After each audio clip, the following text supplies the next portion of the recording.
नमस्कार, अन्नपूर्णा रेसिपीमध्ये तुम्हा सगळ्यांचं स्वागत।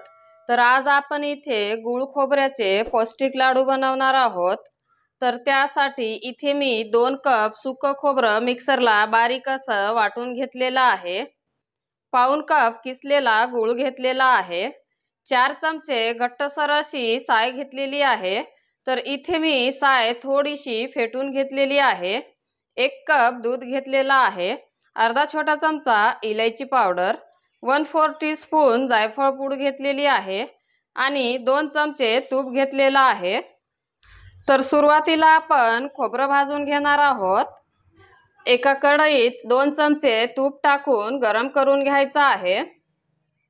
तूप गरम झालं की आता यामध्ये सुकं खोबरं टाकायचं आहे आणि हे 2 ते 3 मिनिटे भाजून घ्यायचं आहे। तर खोबरं भाजताना गॅस लो हीटवर ठेवायचा आहे। तर खोबरं भाजताना गॅस लो हीटवर ठेवायचा आहे आणि हे सतत हलवून भाजून घ्यायचं आहे। तर इथे तुम्ही बघू शकता खोबरं छान असं भाजल्या गेलेलं आहे। तर आता हे आपल्याला लगेच गॅस बंद करून एका बाउलमध्ये काढून घ्यायचं आहे। परत त्याच कढईत 1 कप दूध टाकून गरम करून घ्यायचं आहे। तर इथे मी दुधाला 1 उकळी काढून घेतलेली आहे। आता यामध्ये भाजलेलं खोबरं टाकायचं आहे आणि हे मिक्स करून घ्यायचं आहे।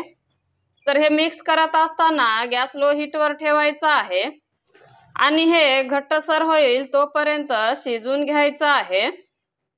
तर इथे तुम्ही बघू शकता हे मिश्रण मी घट्टसर असा शिजवून घेतलेला आहे। आता यामध्ये किसलेला गूळ टाकायचा आहे। तर गोड तुम्ही तुमच्या आवडीनुसार कमी जास्त करू शकता। गूळ टाकून झाल्यानंतर आता हे परत मिक्स करून घ्यायचं आहे। मिक्स झाल्यानंतर आता हे मिश्रण आपल्याला परत घट्टसर होईल तोपर्यंत शिजवून घ्यायचं आहे। तर इथे तुम्ही बघू शकता हे मिश्रण मी घट्टसर असा शिजवून घेतलेला आहे। आता यामध्ये 4 चमचे घट्टसर अशी साय टाकून मिक्स करून घ्यायचं आहे। मिक्स झाल्यानंतर आता यामध्ये वेलची पूड टाकायची आहे, 1/4 टीस्पून जायफळ पूड आणि जायफळ पूड टाकून परत हे मिक्स करून घ्यायचं आहे।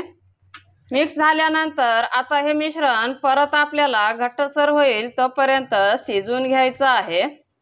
तर इथे तुम्ही बघू शकता हे मिश्रण मी सतत हलवून घट्टसर असा शिजवून घेतलेला आहे आणि याला खूप छान असा तूप सुटलेला आहे। तर लगेच गॅस बंद करून आता हे आपल्याला पूर्णपणे थंड करून घ्यायचं आहे।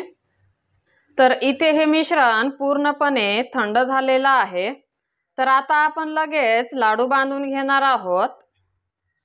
तर हाताला थोडंसं तूप लावून घेतलेलं आहे। आता याच्यातून थोडंसं मिश्रण घ्यायचं आहे।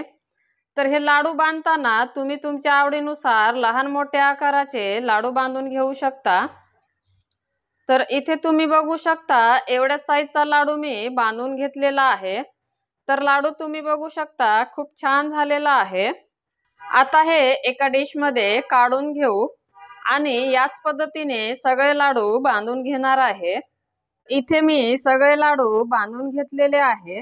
तर लाडू तुम्ही बघू शकता खूप छान असे मऊसूत झालेले आहे आणि हे लाडू तुम्ही फक्त 10 मिनिटात झटपट बनवू शकता। तर या रक्षाबंधनाला ही रेसिपी तुम्ही नक्की बनवून पहा आणि ही लाडू तुम्ही उपवासाला पण खाऊ शकता। व्हिडिओ आवडला असेल तर व्हिडिओला लाईक करा। अशाच अजून नवनवीन रेसिपी बघण्यासाठी आपल्या चॅनलला सबस्क्राईब करा। धन्यवाद।